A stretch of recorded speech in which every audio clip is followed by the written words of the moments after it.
हैं। ऐश्वर्या राय की जन्म की बात की जाए तो इनका जन्म हुआ था 1 नवंबर 1973 को बेंगलुरु, कर्नाटका, भारत में। ऐश्वर्या राय के पिता हालांकि इनके घोटालों की खबरें सुनने के लिए इस दुनिया में नहीं थे, लेकिन जब वो थे तो वो आर्मी में एज ए बायोलॉजिस्ट के पद पर काम किया करते थे। उनकी माँ एक हाउसवाइफ थी। ऐश्वर्या का एक बड़ा भाई भी है जिसका नाम है आदित्य राय, जो कि मर्चेंट नेवी में एक इंजीनियर है। जब ऐश्वर्या राय 11वीं क्लास की पढ़ाई कर रही थी तभी उनका पूरा परिवार मुंबई आकर बस गया। ऐश्वर्या पढ़ने में काफी अच्छी थी और पढ़ाई के दौरान तक काफी शांत स्वभाव की भी थी। उनकी 12वीं क्लास में बताया जाता है कि 90% मार्क्स आए थे, जो शायद ही किसी अन्य बॉलीवुड अभिनेत्री ने आज तक पाए हों। ऐश्वर्या का सबसे पसंदीदा विषय जियोलॉजी था।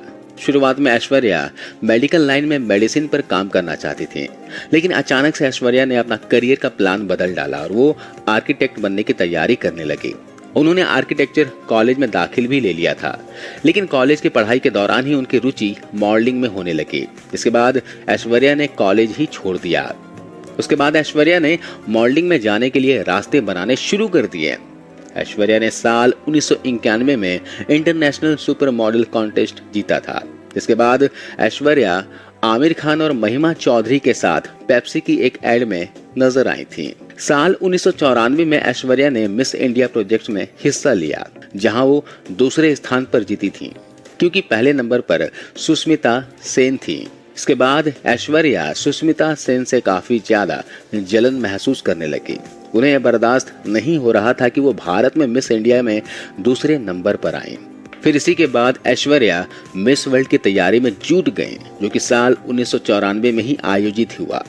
आखिर ऐश्वर्या ने मिस वर्ल्ड का खिताब जीत ही लिया।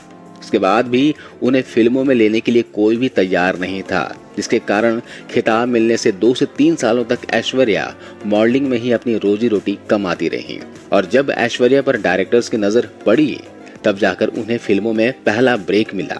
साल 1997 में, जो कि तेलुगु फिल्म इरुवर थी, जिसे मणिरत्नम ने निर्देशित किया। इसके बाद बॉलीवुड में भी एक फिल्म इसी साल में मिल गई, जो थी और प्यार हो गया, जिसमें लीड रोल में थे बॉबी देओल और ऐश्वर्या राय। पहली हिंदी फिल्म ऐश्वर्या राय की फ्लॉप साबित हुई, लेकिन ऐश्वर्या की इन्हीं फ्लॉप फिल्मों से फिल्में मिलना शुरू हो गई। इसके बाद ऐश्वर्या ने तमिल और हिंदी में कई सारी फिल्में एक के बाद एक की, लेकिन कोई भी फिल्म खास हिट या फिर सुपर हिट नहीं हुई। लेकिन 1998 में ऐश्वर्या की किस्मत मानो खुल सी गई। उनकी इतनी सारी फ्लॉप फिल्मों के बाद एक और पहली फिल्म हिट हुई और वो थी जीन्स। और बॉलीवुड में सफलता मिली साल 1999 में आई फिल्म हम दिल दे चुके सनम से, जो कि अजय देवगन और सलमान खान के साथ थी। हम दिल दे चुके सनम फिल्म ऐश्वर्या के जीवन में कई मायनों में टर्निंग पॉइंट साबित हुई। एक तो इस फिल्म ने ऐश्वर्या को बॉलीवुड में स्थापित कर दिया था, और दूसरी और अहम बात जो थी वो ये थी कि इसी फिल्म के दौरान सलमान खान और ऐश्वर्या की प्रेम कहानी शुरू हुई थी।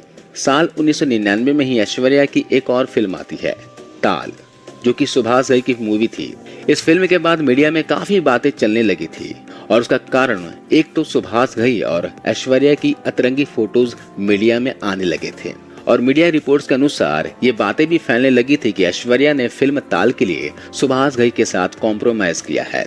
लेकिन ये बातें जितनी तेजी से उठी उतनी ही तेजी से दब गई, क्योंकि इसका कारण था सलमान खान। ऐश्वर्या और सलमान खान की प्रेम कहानी के 1 साल बाद ही इन दोनों के बीच में लड़ाई झगड़े की खबरें आने लगी थी।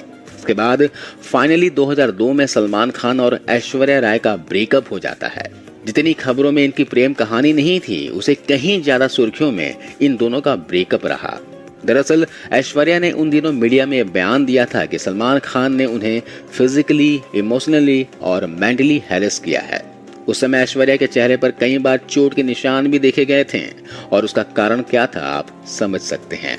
ऐश्वर्या ने सलमान खान को समझने में 4 साल का समय लिया और अंततः ब्रेकअप कर लिया। इसके बाद ऐश्वर्या का चक्कर चलता है विवेक ओबेरॉय के साथ में। विवेक और ऐश्वर्या ने एक फिल्म की शूटिंग साथ में की, लेकिन अफसोस की बात यह है कि ऐश्वर्या विवेक के साथ में भी सिर्फ 2 साल तक ही रही, क्योंकि ऐश्वर्या के विवेक को छोड़ने की वजह भी सलमान खान थे। मीडिया रिपोर्ट्स के मुताबिक विवेक ओबेरॉय ने एक प्रेस कॉन्फ्रेंस में खुलासा किया था कि सलमान खान आए दिन ऐश्वर्या और विवेक को जान से मारने की धमकी दिया करते हैं। इसके बाद अपनी जान बचाने के लिए अलग होना पड़ा। विवेक ओबेरॉय ने अपने बयान को सही साबित करने के लिए अपने फोन कॉल्स को रिकॉर्ड्स के रूप में दिखा दिया।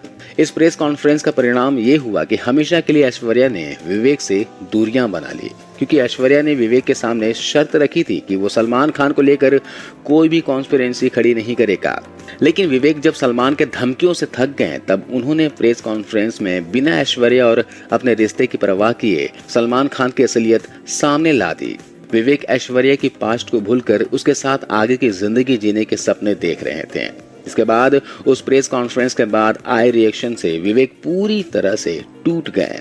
एक तरफ से ऐश्वर्या ने भी उनका इस्तेमाल किया और उनसे रिश्ता तोड़ दिया, और दूसरी तरफ उनके करियर को खत्म करने के लिए सलमान उनके पीछे हाथ धोकर पड़ गए। उस समय विवेक एज एन एक्टर काफी तारीफें बटोर रहे थे, लेकिन इस घटना के बाद अचानक से उन्हें फिल्मों के ऑफर्स आने बंद हो गए, क्योंकि सलमान खान ने अपने पावर का इस्तेमाल करना शुरू कर दिया था। सलमान खान से ब्रेकअप करने के बाद ऐश्वर्या भी काफी ज्यादा प्रभावित हुई।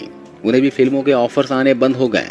साल 2002 में सलमान और ऐश्वर्या का ब्रेकअप हुआ और 2003 में ऐश्वर्या को कई सारी फिल्मों से निकाल दिया गया, जिसमें चलते चलते एक मूवी भी शामिल है। इस फिल्म में शाहरुख खान के अपोजिट ऐश्वर्या को रिप्लेस करके रानी मुखर्जी को लिया गया। इसके बाद साल 2004 और 2005 के बाद ऐश्वर्या और अभिषेक का अफेयर शुरू हुआ, जो कि साल 2007 में डिस्क्लोज भी कर दिया गया, क्योंकि साल 2007 में ही दोनों ने शादी भी कर ली। ऐश्वर्या राय अपने जीवन में इतनी फिल्में नहीं की हैं जितने इनके जीवन में कंट्रोवर्सीज रही है और आज भी है।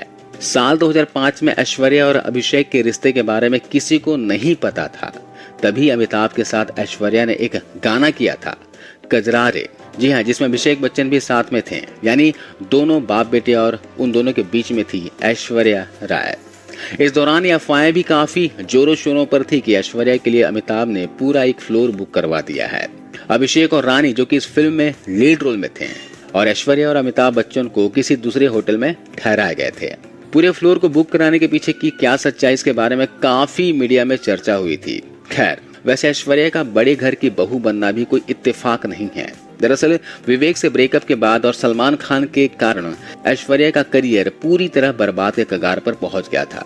उन्हें किसी बड़े कलाकार का साथ चाहिए था ऊपर उठने के लिए, और उसके लिए ऐश्वर्या राय अपना नाम किसी बड़े घराने से जोड़ना चाहती थी, ताकि अपना जो भविष्य है उसको वो सिक्योर कर सके। साल 2007 में अभिषेक से शादी कर ली और अभिषेक समेत पूरे घर को अपने कंट्रोल में करने लग गए। अभिषेक जब भी कोई मूवी या फिर वेब सीरीज में काम करते हैं तो उनके कॉन्ट्रैक्ट में एक ऐसा क्लॉज होता था जिसमें ये मेंशन होता था कि ऑन स्क्रीन वो किसी भी हीरोइन के साथ किसी भी प्रकार के इंटीमेट सीन नहीं देंगे, और ये जो क्लॉज हैं इसे ऐश्वर्या ने अपनी शादी के बाद कॉन्ट्रैक्ट में ऐड करवाया है। इस कारण भी अभिषेक बच्चन को बहुत से डायरेक्टर्स अपने फिल्म में कास्ट नहीं करते हैं। लेकिन अगर ऐश्वर्या की फिल्मी करियर की बात की जाए तो ऐश्वर्या ने धूम 2 में जमकर ऋतिक रोशन के साथ किसिंग सीन्स दिए थे, जबकि वो धूम 2 के दौरान अभिषेक बच्चन के साथ में रिलेशन में थी, क्योंकि ये फिल्म साल 2006 में आई थी। धूम 2 ऋतिक रोशन के साथ में किसिंग सीन्स को लेकर भी काफी ज्यादा बवंडर खड़ा हुआ था, और वो बवंडर खड़ा करने वाली थी अभिषेक बच्चन की फैमिली, क्योंकि उन्होंने ऐश्वर्या के सीन पर काफी आपत्ति जताई थी। ये भी कहा जाता है कि अभिषेक की फैमिली ने इस सीन को हटवाने के लिए यशराज बैनर से संपर्क भी किया था। ऐसा ही बवंडर हुआ था ऐ दिल है मुश्किल के दौरान। ऐश्वर्या ने अपने 10 साल छोटे रणबीर कपूर के साथ इंटीमेट सीन्स दिए थे, वो भी एक 7 साल की बच्ची के होते हुए। इस सीन्स को लेकर भी बच्चन परिवार काफी तांडव किया था और ऐश्वर्या की आलोचना भी की गई थी। लेकिन बताया जाता है कि इस सीन्स के दौरान खुद ऐश्वर्या ने अपनी रजामंदी दी थी कि वो फिर से फिल्मों में वापस आना चाहती हैं और हर तरह के रोल करना चाहती हैं, फिर चाहे उसके साथ असलियत में ही क्यों ना हो रहा हो। लेकिन जिस फिल्म में वो काम करेंगे वो हर हाल में वो फिल्म हिट होनी चाहिए, क्योंकि बाकी साथ के अभिनेत्रियों को देखकर ऐश्वर्या, जो शादी के बाद बॉलीवुड की दुनिया से गायब हो चुकी थी, अब खुद को लीड रोल में जमाना चाहती थी। इसके लिए वो ताल मूवी की तरह कुछ भी करने को तैयार थी। रणबीर कपूर के साथ में जिस तरह से ऐश्वर्या राय बच्चन ने सीन्स दिए थे, वो भी अभिषेक बच्चन को बिना बताए। उस समय बच्चन परिवार में काफी तहलका मच गया था। उस समय मीडिया में खबरें चली थी कि अभिषेक बच्चन ऐश्वर्या राय से तलाक लेने वाले हैं। लेकिन धीरे धीरे जो मामला था पूरी तरह से शांत हो गया। वैसे दोस्तों, ऐ दिल है मुश्किल फिल्म के दौरान बच्चन परिवार ने अपनी पावर का इस्तेमाल करके करण जौहर से इस सीन्स को हटवाने के लिए कहा था, लेकिन करण जौहर ने ये बात ऐश्वर्या को बता दी, जिसके बाद ऐश्वर्या ने बच्चन परिवार को काफी लताड़ा था। इधर ऐश्वर्या के समर्थन से करण जौहर ने फिल्म के इंटीमेट सीन्स को किसी भी हाल में डिलीट नहीं किया। वैसे दोस्तों, इस करण जौहर के द्वारा सीन्स डिलीट करने का कोई मतलब बनता भी नहीं था, क्योंकि सारे सीन्स ऐश्वर्या ने अपनी मर्जी से दिए थे, और वो भी खुद कहकर। इस फिल्म के बाद ऐश्वर्या राय को ना तो कोई फिल्म और ना ही कोई एड ऑफर की गई है। सिर्फ फनी खान में अनिल कपूर और राजकुमार राव के साथ थोड़ी देर के लिए नजर आई थी। इन सब के पीछे भी बच्चन परिवार का हाथ बताया जाता है कि हिट फिल्म देने के बाद भी इसे किसी ने कोई फिल्म ऑफर नहीं की। इसके अलावा 2009 में ऐश्वर्या राय को पद्मश्री अवार्ड से भी नवाजा गया था। अब यह अवार्ड इन्हें क्यों दिया गया था, ये तो उस समय की सरकार ही जाने। वैसे दोस्तों, पद्मश्री अवार्ड कला के क्षेत्र में